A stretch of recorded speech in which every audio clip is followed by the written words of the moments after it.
So yan mga ka-showing, no? Magandang buhay po Pilipinas, magandang buhay po Luzon, Visayas, Mindanao at sa buong mundo mga ka-showing. So for today's video mga ka-showing ay pag-usapan po natin, no? At pakinggan po natin si Attorney Gio mga ka-showing sa kanyang sinasabi, no? Kung kailan pwede kasuhan ang barangay officials, no?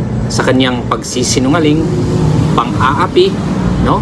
Masamang pag-uugali, malalang kapabayaan at kapabayaan sa kanyang tungkulin. Yan po ang pwede pong ikaso, no, natin ng mga barangay officials mga kasawin. At ang tanong po, kailan pwede kasuhan ang barangay officials? So iyan mga kasawin, no, bago natin panoorin itong video na ito, don't forget to like, share, and comment down below mga ka-showing para po makita natin kung ano po ang inyong komento tungkol po dito. And don't forget to subscribe mga ka-showing. So narito na po, panoorin po natin kung ano po, panoorin natin at pakinggan natin ang sinasabi po ni Attorney Gio tungkol dito mga ka-showing. Narito po, huwag na natin patagalin.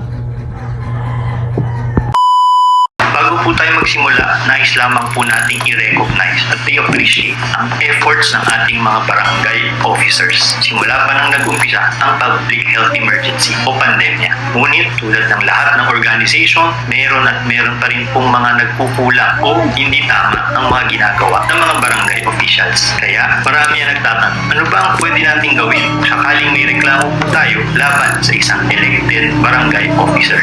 Nais lang po natin i-clarify ng ating pong pag-uusapan, kapag may ginawa ang isang elected official, ito ay kadalasan nagbibigay daan sa dalawang uri ng kaso. Una ay ang administrative, pangalawa ay ang criminal case. Sa ating pong episode, pag-uusapan po muna natin ang administrative aspect sa pagkakaso laban sa mga elected barangay officers. Dahil ang criminal case po laban sa mga barangay officials ay maaari lamang i-file sa Office of the Ombudsman o sa mga husgado as the case may be. Nag-enumerate po ang batas ng mga instances kung kailan pwede nating kasuhan ang mga elected barangay officers. Ano-ano ang mga ito? Una ay ang disloyalty to the Republic. Pangalawa, culpable violation of the Constitution. Pangatlo, pang-abuso ng kanyang authority. Pang-apat, unauthorized absence for 15 consecutive working days.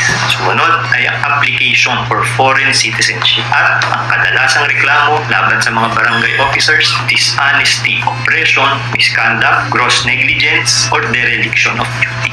Kapag administrative case po ang inyong balak ikaso, maaari po kayong pumunta sa Sangguniang Bayan o Sangguniang Panglungsod at the case may be. Pagpunta niyo po doon, mainam, nadala niyo na po ang isang verified complaint. Ibig pong sabihin ng verified complaint under oath or in the form of an affidavit. Bakit po kailangan naka-affidavit? Para po hindi magsinungaling sino mang magiging complainant, dahil kapag napatunayan na may kasinungalingan o hindi makatotohanan ang nilagay sa verified complaint, maaaring balikan ang nag-execute ng affidavit sa kasong perjury. Mag-iimbestiga ng Sangguniang Bayan o Sangguniang Panglungsod kapag natanggap nila ang nasabing complaint. At maaari nilang bigyan ng direktiba ang mayor o alkalde upang ilagay under preventive suspension ang isang respondent na elected barangay official. Kapag nalagay siya sa preventive suspension, malinaw na sinasabi ng batas na hindi ito lalagpas sa 60 days. At kung sakaling marami siyang hinaharap na administrative case, maaari itong hindi lumagpas sa 90 days.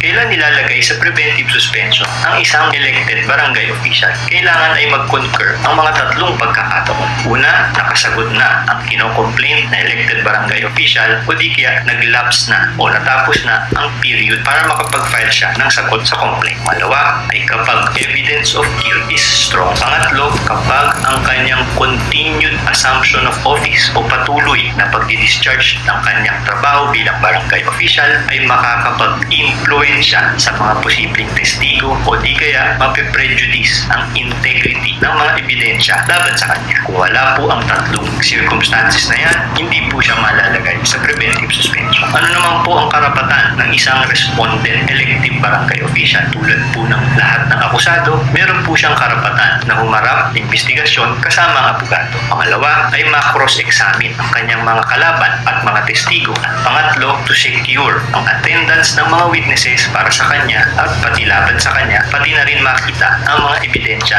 laban sa kanya.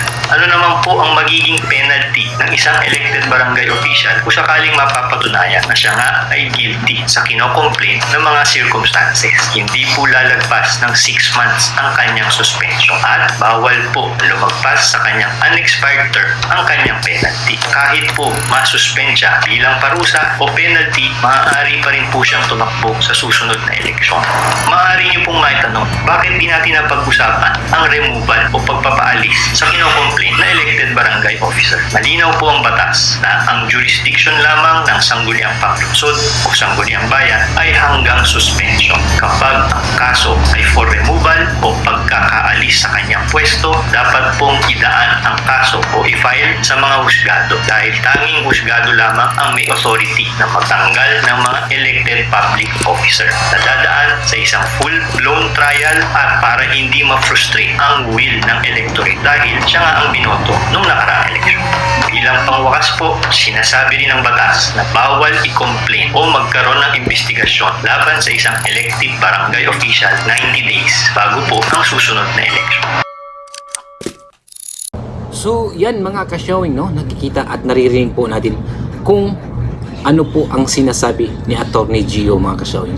At kung kailan tayo pwedeng kasuhan tayong mga barangay officials kung hindi po ginagawa natin ang ating pong responsibilidad, no? At kung tayo po yung aabuso sa ating barangay, no?